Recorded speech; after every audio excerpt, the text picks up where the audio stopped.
नमस्कार, मैं हूं आपके साथ भारती बघेल। चलिए खबरों का रुख कर लेते हैं। केदारनाथ विधानसभा उपचुनाव संपन्न हो चुका है। वहीं इसको लेकर सीएम धामी ने पोस्ट जारी कर कहा कि केदारनाथ विधानसभा उपचुनाव में बड़ी संख्या में अपने मताधिकार का प्रयोग करने के लिए क्षेत्र के समस्त सम्मानित मतदाताओं का हार्दिक आभार। आपने अपने बहुमूल्य वोट से लोकतंत्र के इस महापर्व को सफल बनाया और क्षेत्र के उज्जवल भविष्य के निर्माण में अपनी महत्वपूर्ण भूमिका निभाई। आपका हर एक वोट केदारनाथ विधानसभा क्षेत्र की प्रगति और समृद्धि का आधार बनेगा।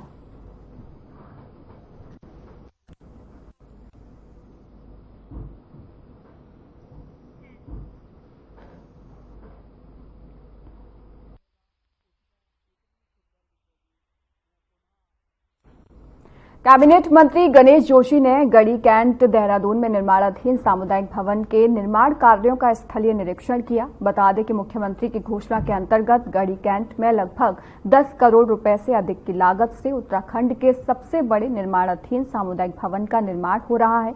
इस दौरान उन्होंने निर्माणाधीन अत्याधुनिक सामुदायिक भवन के निर्माण से संबंधित संस्था के अधिकारियों को निर्धारित समय में निर्माण कार्य पूरा करने के जरूरी दिशा निर्देश दिए।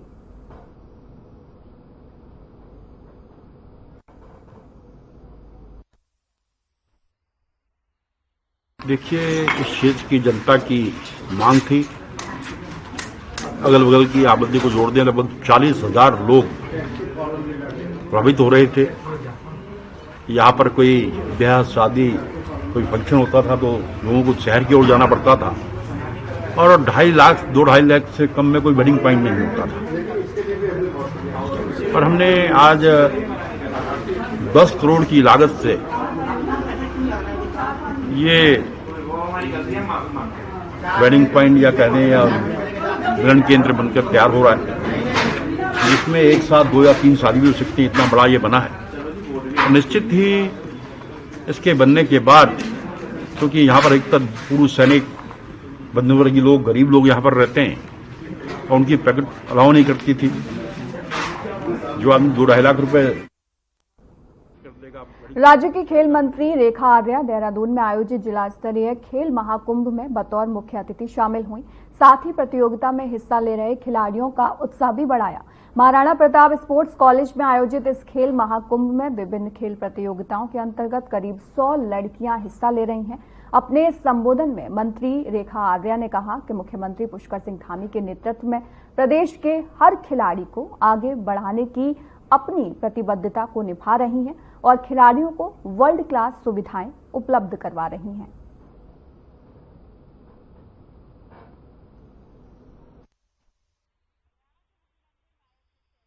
देखिए, आज देहरादून जनपद स्तरीय खेल महाकुंभ की शुरुआत हो गई है।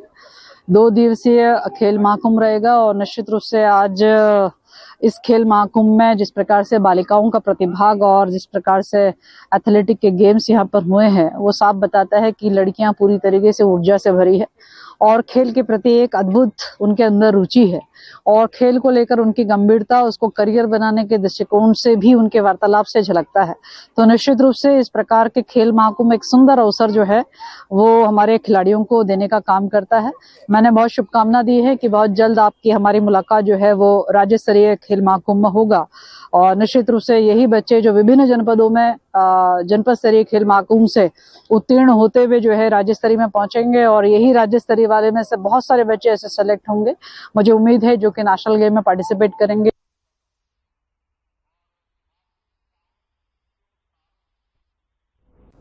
कोटद्वार के निकट पाखरो टाइगर सफारी मामले में सीबीआई और ईडी जांच का सामना कर रही है। आपको बता दें कि पूर्व वन मंत्री हरक सिंह रावत ने एक बार फिर इन दोनों केंद्रीय जांच एजेंसियों को अपने निशाने पर लिया है। हरक सिंह रावत ने मीडिया को दिए अपने एक बयान में कहा कि सीबीआई और ईडी यह साबित कर दे कि मैंने 1 रुपया भी इधर से उधर किया है। साथ ही हरक सिंह रावत ने कहा कि पाखरो टाइगर सफारी वह गढ़वाल के भले के लिए बना रहे थे।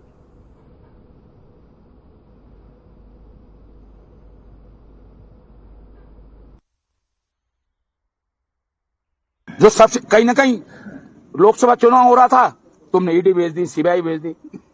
और मैं तो कह रहा हूं, मैंने ईडी वालों से भी कहा 1 रुपये का 1 करोड़ तो छोड़ दो, 1 लाख तो छोड़ दो, अगर 1 रुपए का घोटाला निकल जाए, एक पाखरो टाइगर सफारी में गढ़वाल के भले के लिए बना रहा था।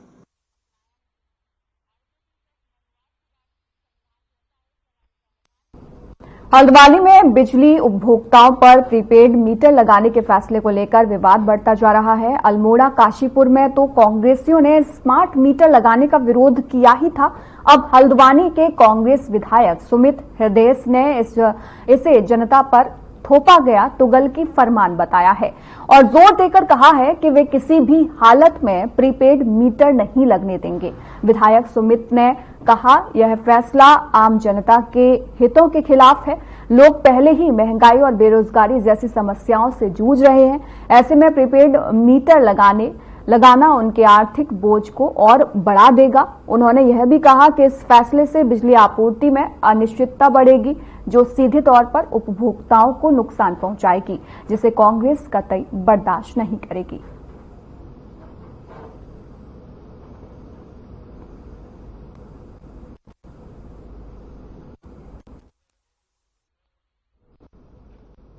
केदारनाथ विधानसभा उपचुनाव में भाजपा, कांग्रेस सहित 6 प्रत्याशियों के राजनीतिक जीवन का फैसला बीते दिन ईवीएम में कैद हो गया।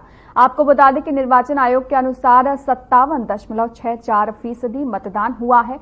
अब 23 नवंबर को मतगणना होगी, जिसके बाद केदारनाथ को अपना नया विधायक मिल जाएगा। सुबह कड़ाके की ठंड के चलते कई पोलिंग बूथों पर शुरुआती आधे घंटे तक गिनती के वोट पड़े, पर दिन चढ़ने के बाद बूथों पर मतदाताओं में खूब उत्साह देखने को मिला।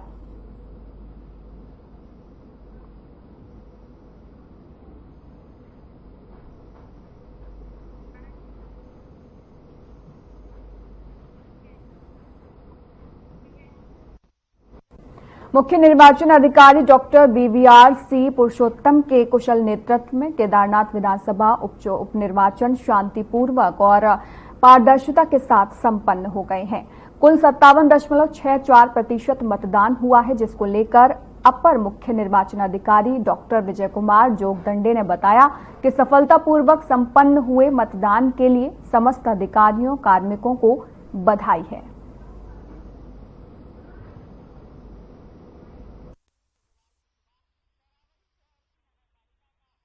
केदारनाथ विधानसभा का उपनिर्वाचन अभी संपन्न हुआ है और आज के दिवस पर जो है 173 पोलिंग स्टेशन पर मतदान संपन्न हुआ। शाम को 6 बजे तक का समय निर्धारित किया गया था मतदान के लिए।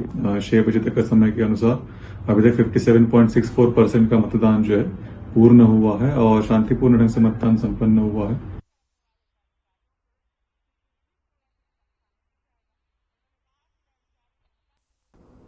ग्राम हल्दुचौर देवरामपुर में लोक निर्माण विभाग द्वारा बनाई गई सड़क 24 घंटे के भीतर ही उखड़ने लगी है, जिसको लेकर ग्रामीणों में रोष व्याप्त है। ग्रामीणों का आरोप है कि जगह जगह क्षतिग्रस्त इस सड़क के पैच वर्क कार्य में जमकर घटिया सामग्री का इस्तेमाल किया गया है।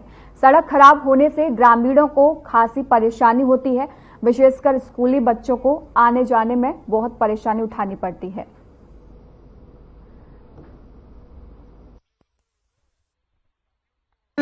जो कल शाम पैच वर्क के नाम से यहाँ पे ये पैच डालने का काम किया गया और ठेकेदारों के द्वारा, और इसमें मैं कहूँगा अधिकारियों की भी लापरवाही है और ठेकेदारों की भी लापरवाही है। और क्योंकि इससे होता क्या है कि सरकारें बदनाम होती है, सरकार बदनाम हो रही है और अधिकारियों की और इनकी लापरवाही के कारण मेरे द्वारा जो है माननीय एसडीएम महोदय को भी संज्ञान में इसको डाल दिया गया है। और कुछ समाजसेवी के माध्यम से पता चला था कि यहाँ पे जो है वो अच्छी गुणवत्ता कार्य नहीं हुआ है। इसी के संबंध में आज देखा गया है कुछ जगह पे जो पैचवर्क किया गया है वो एक रात में ही उखड़ गया है। इस संबंध में विभाग को निर्देशित कर दिया गया है कि वो विभाग के जिम्मेदार अधिकारी स्वयं मौके पर पहुंच के और इसको पुनः कराएं। इतने समय में इतना खुलेआम, इतना लो मटेरियल जो डाला जा रहा है, कई सरकारें हमने देखी, कई मंत्री विधायक देखे, लेकिन इतना लेवल गिरा हुआ कभी नहीं देखा। और अब तो सामने दिन दहाड़े जैसे इस जंगल में है, ये कोई देखने वाला नहीं है। उस प्रकार का काम ये ठेकेदार और अधिकारी तो कोई दिखाई नहीं देता। ये कि इसमें कुछ गुणवत्ता है नहीं, कोई माल पड़ा ही नहीं है, और जबकि ये कार्य को पूरा होना चाहिए था, आधा अधूरा कर रहे हैं, उसमें गुणवत्ता नहीं है। अब सरकार अपनी जगह ठीक है, सरकार तो पैसा आवंटित करती है, सरकार देती है, इसमें जो है अधिकारियों की जो है लापरवाही है।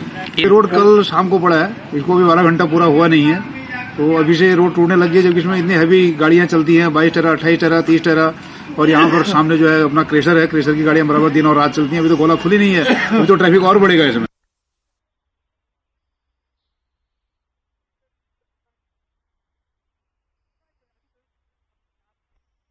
वहीं खबरों का सिलसिला लगातार जारी रहेगा। रुकते एक छोटे से ब्रेक के लिए।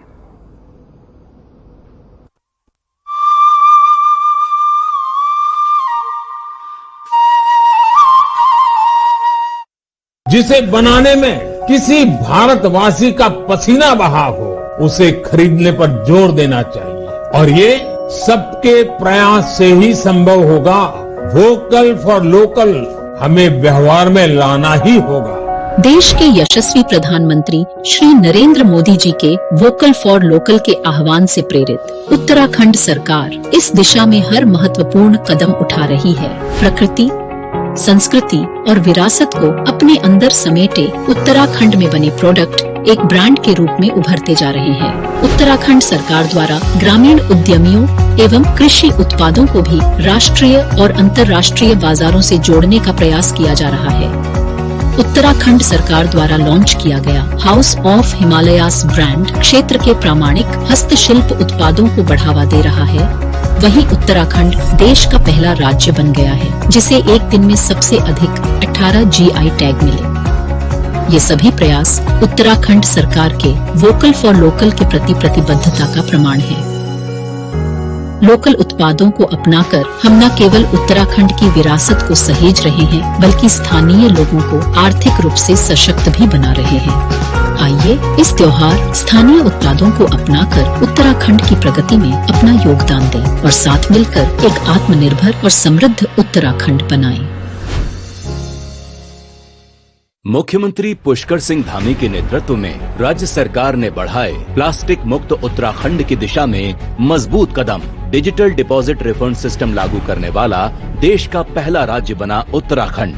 प्लास्टिक वेस्ट पर्यावरण के लिए बड़ी चुनौती बन रहा है, लेकिन इसके कलेक्शन, उचित निस्तारण व रिसाइकलिंग के लिए डिजिटल डिपॉजिट रिफंड सिस्टम यानी DDRS स्कीम की शुरुआत की गई है। राज्य प्रदूषण नियंत्रण बोर्ड इस योजना का संचालन कर रहा है। प्लास्टिक रैपर्स या प्लास्टिक बोतलों को DDRS सेंटर पर जमा कीजिए। इनमें लगे QR कोड स्कैन कीजिए। स्कैन के बाद प्रत्येक प्लास्टिक वेस्ट पर आपके खाते में एक निश्चित धनराशि आ जाएगी। उत्तराखंड के धार्मिक स्थलों को साफ सुथरा व प्लास्टिक मुक्त बनाने में DDRS सिस्टम बेहद कारगर साबित हो रहा है।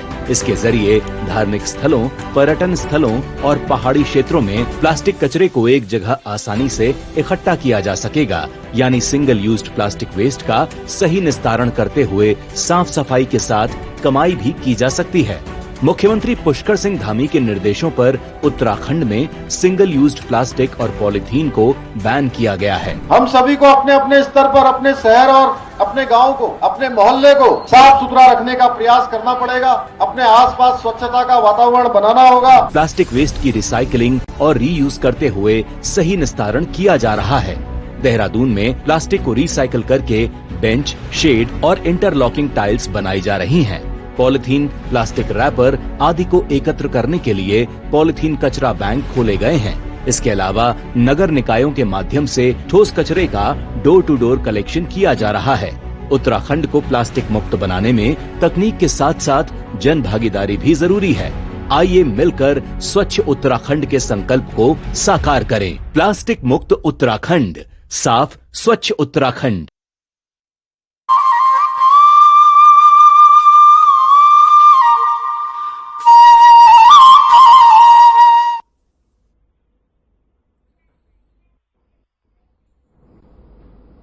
ब्रेक के बाद एक बार फिर से आपका स्वागत है। खबरों का रुख कर लेते हैं। अगली खबर अल्मोड़ा से है। अल्मोड़ा जिले के विकास खंड सल्ट के मोहान स्थित केंद्रीय आयुष मंत्रालय के अधीन Indian medicine pharmaceutical corporation limited IMPCL के निजीकरण के 1 घंटे उपवास पर बैठे पूर्व मुख्यमंत्री हरीश रावत सहित विभिन्न संगठनों के लोग IMPCL को अपना समर्थन दे रहे हैं। 1 घंटे सांकेतिक उपवास भी किया और IMPCL फैक्ट्री से हजारों कर्मचारियों और ग्रामीणों को रोजगार मिल रहा है। कर्मचारियों के साथ स्थानीय आसपास कई गांवों के लोगों को भी रोजगार मिलता है। साथ ही उन्होंने कहा कि यह लड़ाई कर्मचारी के अधिकारों और आजीविका के लिए है।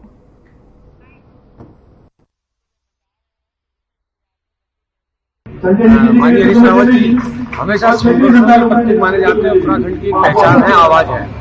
लगातार वो केदारनाथ में विगत 10 दिन के प्रचार करने के बाद IPL जो फैक्ट्री हमारी IPCL जो हमारी एक नामी ग्रामी आयुर्वेद फैक्ट्री है देश के अंदर, और लगातार फायदे पे जा रही है फैक्ट्री को यहाँ पर जो है वर्तमान केंद्र सरकार और राज्य सरकार के द्वारा कोशिश की जा रही है निजी हाथों के द्वारा।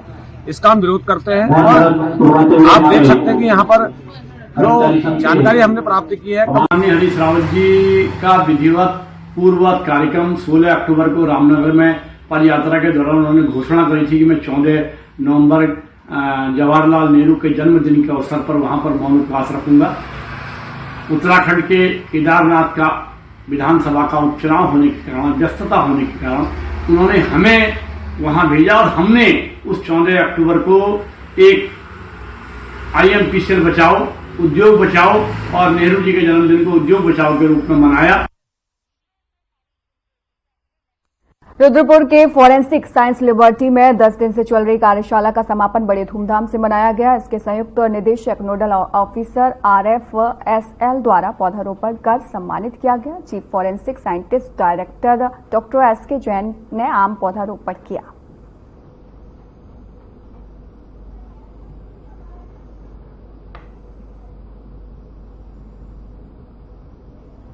एक्सपर्ट डॉक्टर दयाल का शुक्रिया करना चाहती हूँ कि आज जो है फॉरेंसिक के माध्यम से कार्यशालाएं समय समय पर चलाई जाती हैं, जिसमें जो है बच्चों को अवेयर किया जाता है, अवेयरनेस के लिए क्लासेस दी जाती हैं।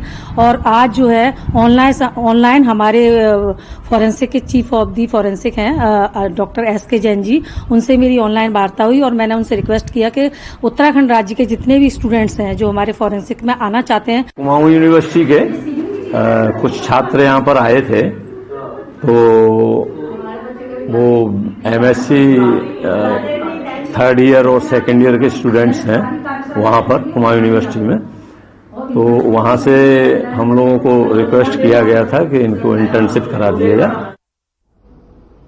ऋषिकेश में आवास विकास स्थित सरस्वती विद्या मंदिर इंटर कॉलेज का 3 दिवसीय वार्षिक निरीक्षण शुरू हो गया है। 3 दिन तक चलने वाले निरीक्षण के दौरान भारतीय शिक्षा समिति उत्तराखंड के निरीक्षक कॉलेज की व्यवस्थाओं को गहनता से देखेंगे।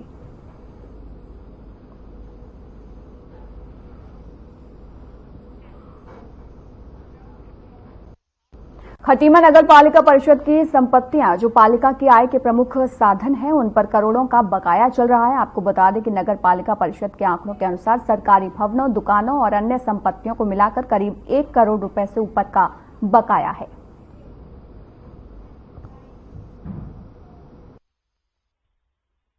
जैसा कि हमारी नगरपालिका की जो संपत्तियां हैं जिनमें हमें प्रतिवर्ष आय प्राप्त होती है, उसमें कुछ हमारी संजय मार्केट की दुकानें हैं, कुछ पालिका बाजार की हैं, फड़ हैं। फड़ में 2011 से बकाया चला आ रहा है जो लगभग 20 लाख के आसपास हो गए। उन्हें हमारे द्वारा प्रथम नोटिस दे दिया है, 2-3 नोटिस दिया जा रहा है। इसके साथ संजय मार्केट, पालिका बाजार और बैंक ऑफ बड़ौदा के ऊपर जो हमारा कॉम्प्लेक्स है, उसमें भी अभी हमें 42 लोगों को जिनकी बकाया बहुत ज्यादा हो गया है, जो लगभग 27 लाख के आसपास है, उन्हें अंतिम नोटिस दिया जा रहा है। उसके बाद उनके ऊपर चालानी कार्रवाई की जाएगी और उनके नाम सार्वजनिक भी किए जाएंगे।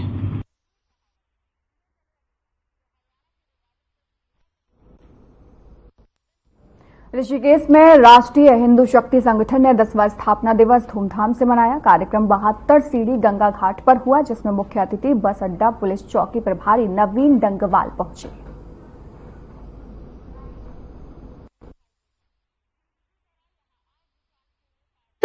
राष्ट्रीय हिंदू शक्ति संगठन का 10वां स्थापना दिवस है।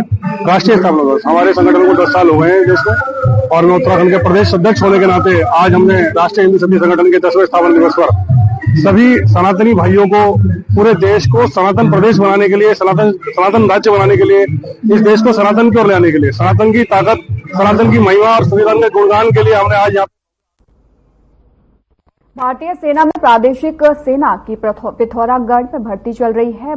बुधवार को सेना भर्ती के दौरान 20,000 से ज्यादा युवा गेट तोड़कर भर्ती स्थल में घुस गए, जिससे भगदड़ मच गई और इस भगदड़ में कई युवक घायल भी हो गए हैं। संबंध में ये आप सबके माध्यम करवाया गया 26 नवंबर से 1 दिसंबर तक के लिए। इसमें हमारी टेरिटोरियल आर्मी के ब्रिगेडियर साहब से बात हुई है और उसके संबंध में आदेश भी जारी हो चुका है उनका।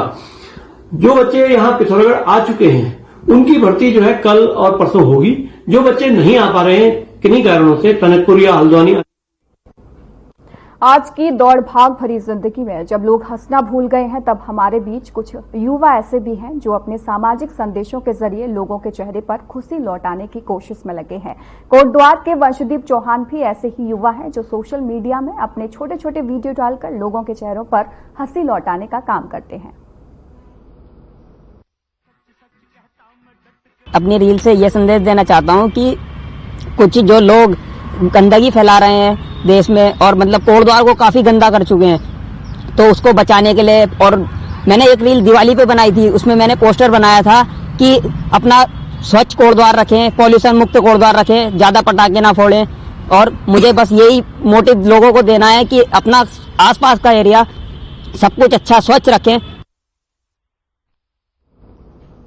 उधम सिंह नगर में किच्छा पुलिस और एसटीएफ संयुक्त टीम द्वारा नशीले पदार्थों के तस्करों पर सर्जिकल स्ट्राइक कर एक नशा तस्कर के पास से 1600 इंजेक्शन के साथ एक कार भी बरामद की गई है, जिससे वह नशे का कारोबार करता था। और वहीं एसपी सिटी मनोज कुमार कत्याल ने मामले का खुलासा करते हुए संज्ञान लिया है। उत्तराखंड शासन द्वारा 2025 तक नशा मुक्त देवभूमि नामक अभियान जो है वो चलाया जा रहा है, जिसमें लगातार एसटीएफ और उत्तराखंड पुलिस, पूरी उत्तराखंड पुलिस उस अभियान के तहत कार्रवाई कर रही है। इसमें एक संयुक्त टीम बनाई गई थी जिसमें एसटीएफ, उत्तराखंड की कुमाऊं यूनिट।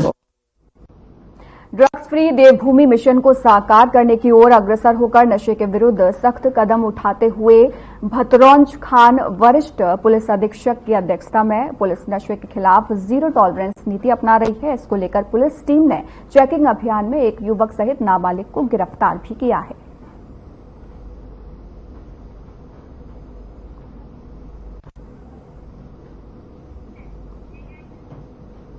दिल्ली की रोडवेज बस सेवा प्रभावित होने के बाद उत्तराखंड परिवहन निगम ने सभी डिपो को अलर्ट जारी कर दिया है। उत्तराखंड परिवहन निगम के एमडी डॉक्टर आनंद श्रीवास्तव ने बताया है कि नए नियमों के तहत दिल्ली में BS3 और BS4 की बसें नहीं चल पा रही हैं। रैप की गाइडलाइंस थी, उनके तहत हम जो पुरानी हमारी BS3 और BS4 की बसेस थी वो नहीं चल पा रही हैं। वर्तमान में जो हमारी बसेस चल रही हैं वो तकरीबन 181 CNG बसेस अभी हमारे दिल्ली रूट पे चल रही हैं। उसके अलावा 12 वोल्वो बसेस चल रही हैं BS6 की, और हमने जो नई बसेस खरीदी थी अभी 130 जो बसें आनी थी उसमें से 103 बसेस अब तक आ चुकी हैं। तो इन बसों की सहायता से, ये तकरीबन 300 के आसपास बसेस हैं, इनकी सहायता से सार्वजनिक शौचालयों के रखरखाव और स्वच्छता के लिए केंद्र सरकार की ओर से आयोजित क्लीन टॉयलेट चैलेंज 2023 प्रतियोगिता में उत्तराखंड को देश के सभी राज्यों के बीच तीसरा स्थान प्राप्त हुआ है। बता दें कि पिछले वर्ष मिशन की ओर से क्लीन टॉयलेट चैलेंज 2023 प्रतियोगिता आयोजित की गई थी, जिसमें विभिन्न राज्यों से प्राप्त आवेदनों के बाद उत्तराखंड के 100 से अधिक निकायों वाले राज्यों की सूची में तीसरा स्थान प्राप्त हुआ है।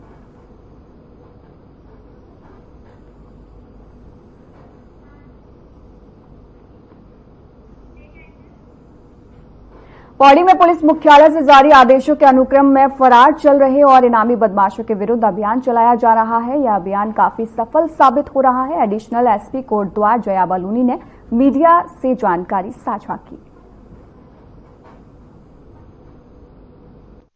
कि ये मुख्यालय स्तर पर भी और एसएसपी महोदय के स्तर पर भी लगातार निर्देश जारी किए जाते हैं, अभियान चलाया जाता है जो फरार मुलजिम है और जो इनामी मुलजिम है उनके पकड़ने के लिए। और फिलहाल तक हमारे यहाँ पर जितने भी फरार मुलजिम थे या जो भी हमारे यहाँ इनामी थे सभी पकड़े जा चुके हैं। वर्तमान में कोई भी हमारे यहाँ पर नहीं है फरार मुलजिम। हल्द्वानी में 16 नवंबर को हुई बड़ी चोरी का मामला काठगोदाम पुलिस ने 12 घंटों के भीतर सुलझा लिया है। पुलिस टीम ने 2 शातिर चोरों को गिरफ्तार कर उनके पास से 7.9 लाख के जेवरात और अन्य कीमती सामान भी बरामद किया है।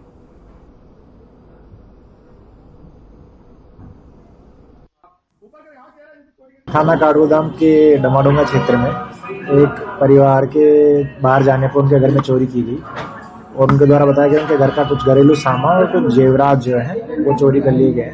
तो इसमें थाना काठगोदाम में एफआईआर पंजीकृत की गई और एफआईआर पंजीकृत करने के बाद में जो काठगोदाम थाना अध्यक्ष दीपक बिष्ट उनके नेतृत्व में एक टीम हमने गठित की और इस टीम के द्वारा जो 2 चोरों को गिरफ्तार किया है, जिनके कब्जे से जो है जो चोरी किया हुआ सारा सामान बरामद कर लिया गया है और जो बरामद सामान है उसकी कीमत 8 लाख रुपए के आसपास है।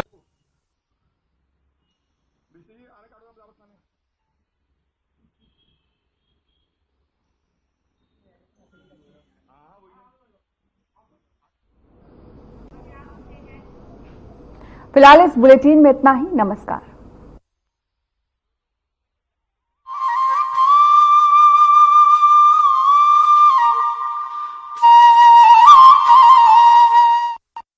मुख्यमंत्री पुष्कर सिंह धामी